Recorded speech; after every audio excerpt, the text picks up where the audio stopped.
I had a boyfriend when I auditioned for American Idol, and I was so in love with him, but I was so terrified, like mortified of what people would think if they saw me with a guy. And so I called my friend Julia, and I've never dated a girl in my entire life. It has never been my thing. And I had a girl waiting outside with my family to greet me. If you watch any of the old clips of me making it to Hollywood.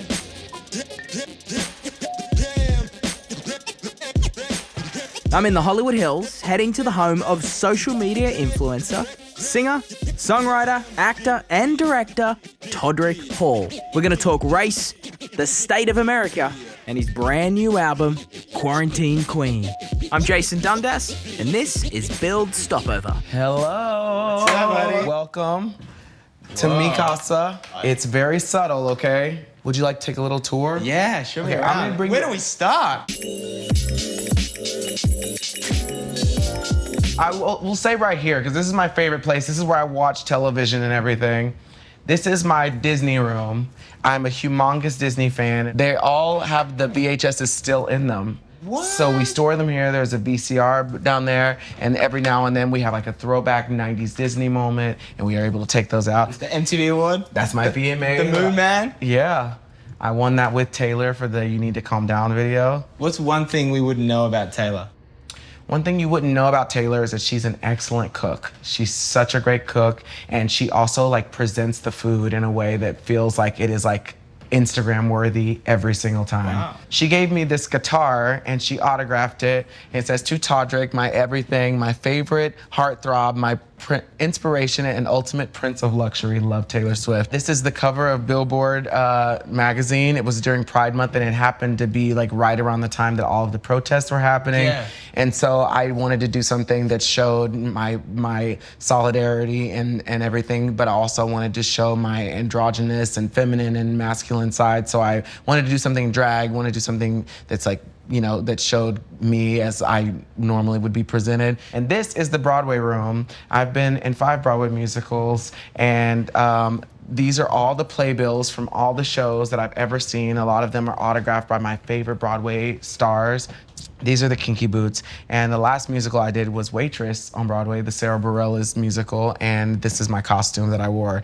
This is presented in a lot better of a way than the costume actually looks. It's really just a t-shirt with a tie, but we try to be extra here.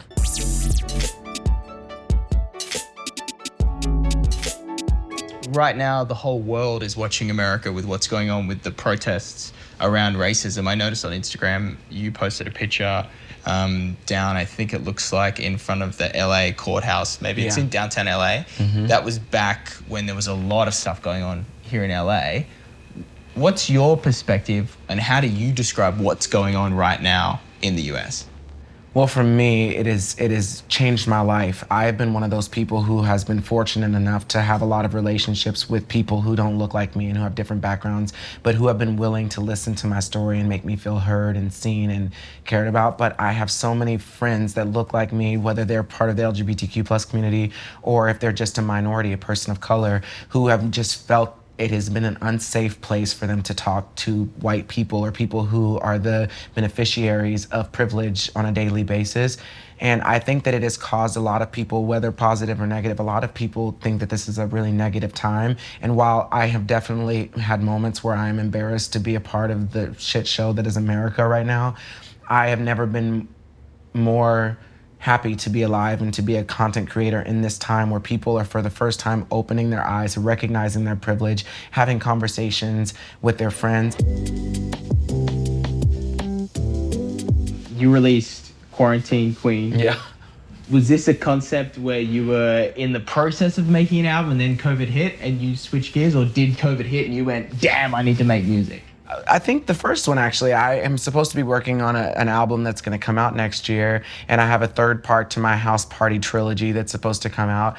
But when it happened, I got asked to perform at all of these Pride events because everything was shut down for the month of Pride, and I was supposed to headline a bunch of concerts, and Nails Hair Hips Heels was my most viral video at that time, and I was like, what can I do in true Todrick form to perform at an event and make it feel like an exclusive experience, but also COVID friendly, and I wrote mask, gloves, soap, scrubs. And as I was sending it to people, I was like, this is just such a fun concept. Everybody's getting on TikTok. Everybody's trying to figure out how to exist and work from home. And also, I felt like the world just needed a little bit of laughter and something like a form of escapism. And so that was my contribution. I was like, this is going to be one of those things that you're going to remember what you created during this time. This is my actual bedroom.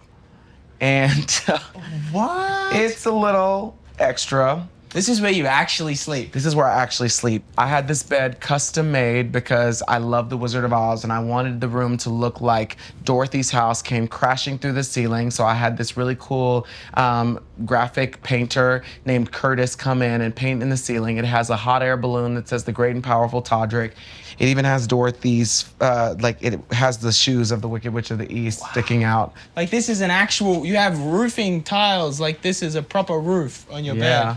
And I actually have Judy Garland's autograph over there on that picture. I spent all quarantine trying to get these costumes. These are the original costumes from the Broadway musical of Wicked. This is Kristen Chenoweth's Glinda costume, and that is Idina Menzel's Elphaba costume, the first one that she wore when the show was out of town in tryouts in San Francisco. Whole thing's a museum. It's just very extra. I wanted this room to just feel like I don't know, my bathroom is painted with the wizard head from Wicked. This is my safe haven. It's Todrick Hall at its max, you know? Yeah. Like I wouldn't expect anything else. Yeah, but you can't stay in here forever because I don't want you to, become corrupt or anything. So.